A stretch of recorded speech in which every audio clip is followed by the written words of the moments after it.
Welcome back to the Human Resource Academy channel, guys, with yet another educational video on some of the most important aspects of the human resource management discipline. We hope you enjoy it.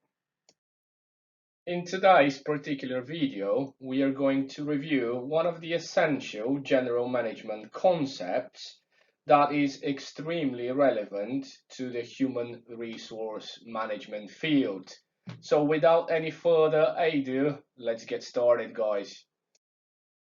So today we are going to look at the levels of management concept. This is by far one of the first general management concepts that you are going to learn as part of the essentials or principles of management course.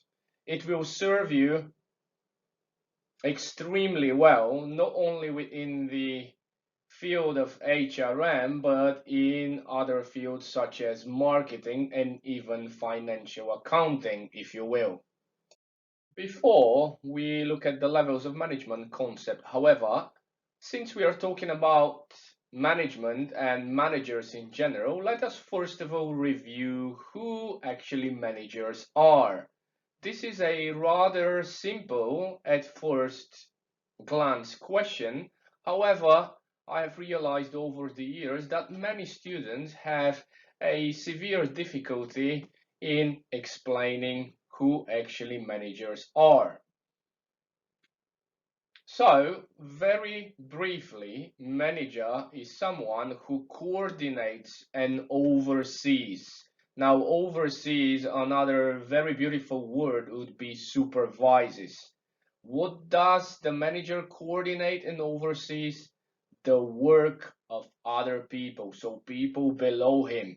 Why do managers coordinate and oversees the work of other people? So that organizational goals can be accomplished.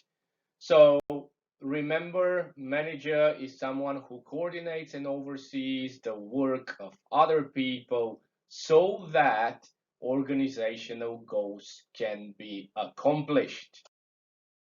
Now let us look at the main topic for today, so-called levels of management concept. So how many levels of management do you think there are?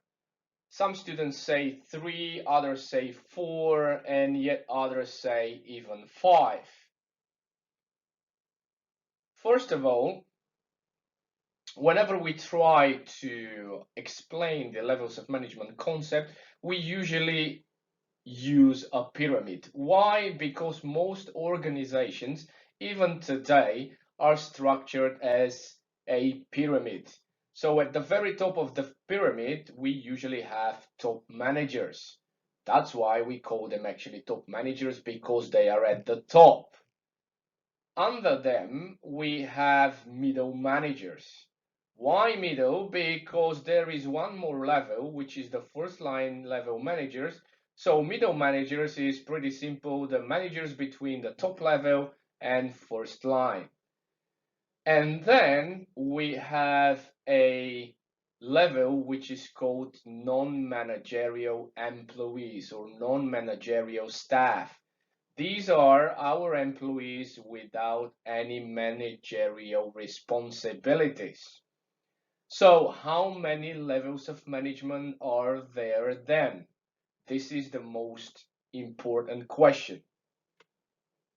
There are 3 levels of management, but whenever you are being asked the question how many levels of management there are, I personally believe that you must include this non-managerial level, which is right under at the very bottom. Why? Because without this level, there won't be first line managers level. Why first line? Because these are the managers that are right in front. They are working with these guys under. That's why we call them first line. So remember 3 levels of management and 1 non-managerial level. So, to make sure that you understand the difference or the differences between each of the three levels of management, let us look at these levels one by one.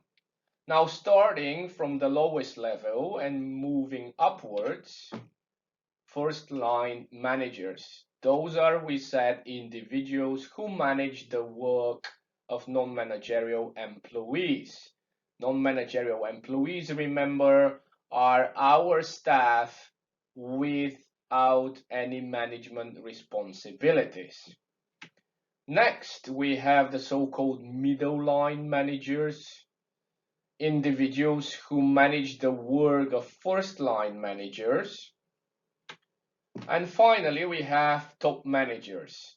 So those are individuals who are actually responsible for making, remember, organization-wide decisions.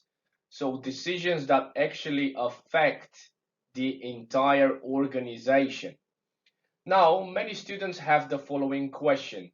Do top managers deal only with middle managers, or do they deal with first line managers as well? Top managers, depending on the company structure, size, as well as the situation in which the company is placed at a particular point in time, may deal not only with middle managers, but also with first line managers and even with non-managerial employees. So remember, this depends on a number of factors such as the size of the company and its structure. Next, it is extremely important that we provide some examples in terms of the job positions that refer to each of the four levels. So the three levels of management as well as the non-managerial level. So who are the people that we usually find at the top? Those are the CEOs, CFOs, CMOs. Now remember, a CEO is a Chief Executive Officer, a CFO is Chief Financial Officer, a CMO is Chief Marketing Officer, and so on. So remember, anyone who has the abbreviation starting with C and ending in O is a top level manager. Next is also the so-called general managers, directors, presidents, and even vice presidents. They all sit at the top level. For middle level managers, we would usually have regional managers. So for instance, Southeast Asia manager. So companies are so big. Some of the companies, the largest companies in the world, they're so big. They have different managers for each region of the world. Now, division or department manager is also a middle level manager. For instance, let's say a HR manager. So the HR department's manager is also a middle level manager. A division, some companies produce different types of products. Let's say Tesla makes cars as well as makes rockets and probably few other things, such as now, for instance, trucks. So each of Tesla's divisions has their own manager. For instance, car division manager, truck division manager, and so forth. For frontline managers, remember, those are the supervisors, also known as foremen. Other examples could be a shift manager, so that's the person who is managing a shift. Remember, some companies work 24/7. Those companies usually have 2 or 3 shifts a day, and there is someone there who is managing the shift. That is usually the shift manager. Office manager usually is also part of the front line level management. District manager could be another example. And finally, For non-managerial staff, we usually have the so-called blue-collar workers, for instance, technicians, cleaners, drivers, and even clerical staff. Before we conclude this video, let us recap what we learned today in terms of the so-called levels of management concept. Now, first and most importantly, remember there are three levels of management, specifically top, middle, and front line.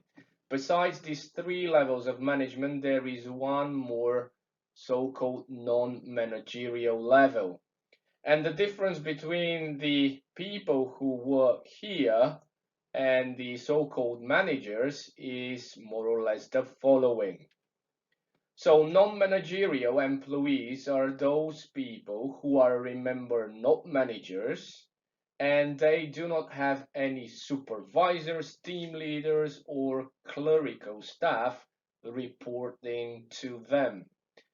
Overall, non-managerial employees, remember, don't have the power to make important decisions. By important decision, you should understand decisions that may greatly affect the organization. This is all for today, guys. Thank you once again for watching yet another video on the HRM Academy channel. Do not forget to follow us Facebook, Twitter, LinkedIn, and of course, don't forget to click on the YouTube subscribe button so that you can stay up to date with the latest videos and other educational content that we will have for you in the near and far future.